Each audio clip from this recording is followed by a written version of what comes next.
welcome back to my channel. Today I'm going to show you how to make some vegan Easter nests. These are a easy recipe, so something good to do with young children if you've got any.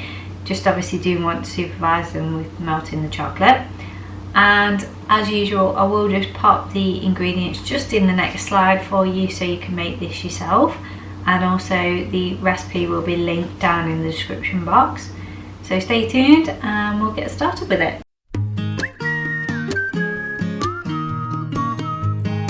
So the first thing that we're going to do is we've got our chocolate in a nice big glass bowl. I'm using dark chocolate here, but it does actually call for milk chocolate.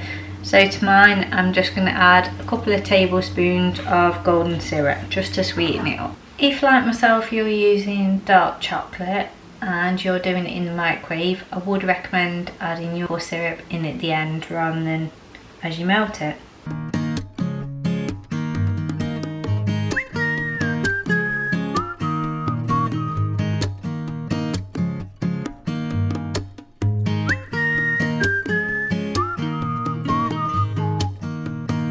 So now I've popped my golden syrup in with my chocolate. I'm just going to pop that on the heat to melt. The way I'm going to melt my chocolate is I've got a saucepan with some water in it on the stove, and then I'm going to pop my bowl on top and just give that a stir until all the chocolate is melted and combined. You could actually do this in the microwave, melting chocolate. Just do it in 30-second blasts and give it a stir, just make sure obviously it doesn't burn. And I'll see you back when my chocolate's melted. My chocolate's all melted now, and I'm just giving it a mix together so it's nice and shiny. Popped it on a mat so it doesn't burn my chopping board. And then the next thing we're going to do is take our shredded wheat and add that in and give it a good stir.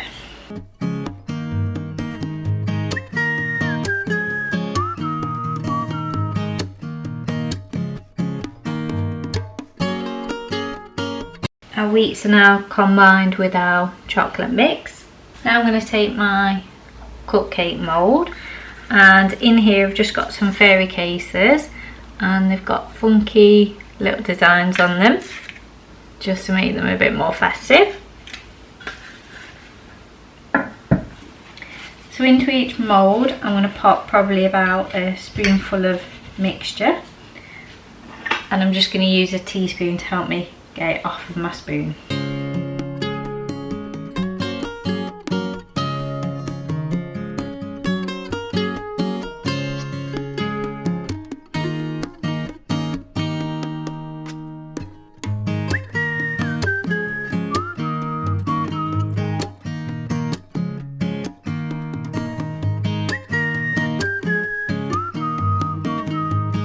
And if you do what I do, where you just make a mess, just grab a bit of kitchen paper and wipe it off.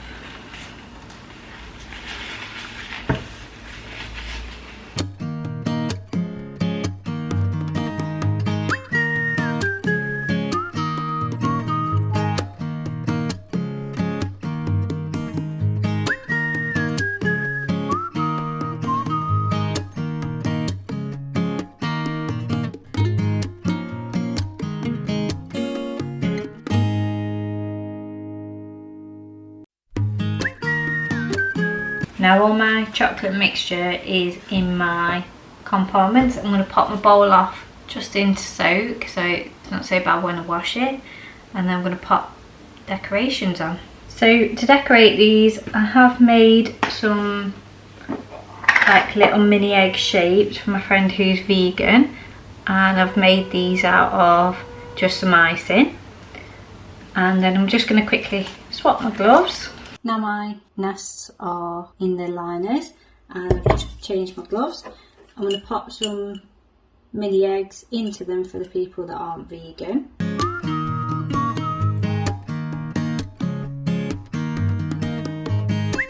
Popped a couple of eggs in there, and I'm going to repeat that until all my mini eggs are used.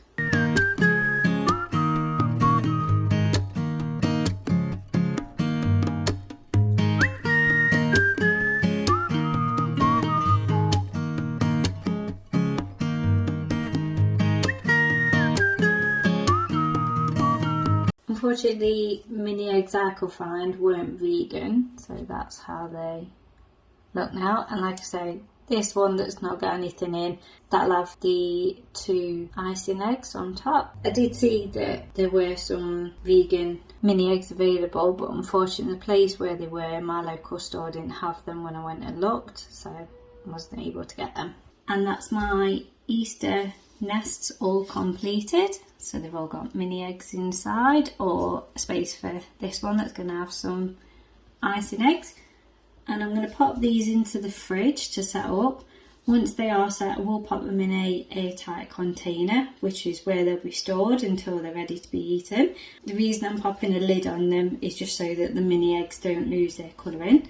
These will last probably about a week in the fridge if you keep them in there, but I don't think they'll be around for that long. As I said at the start of the recipe, this is a good one to make with children, and I do hope you enjoyed it. As usual, if you do make it, please don't forget to tag me. My Instagram and Facebook links are just down in the description box. Also, don't forget to subscribe down there, or you can click up here to subscribe and watch my latest video just over here. Thank you ever so much for watching, and I'll see you again soon. Bye!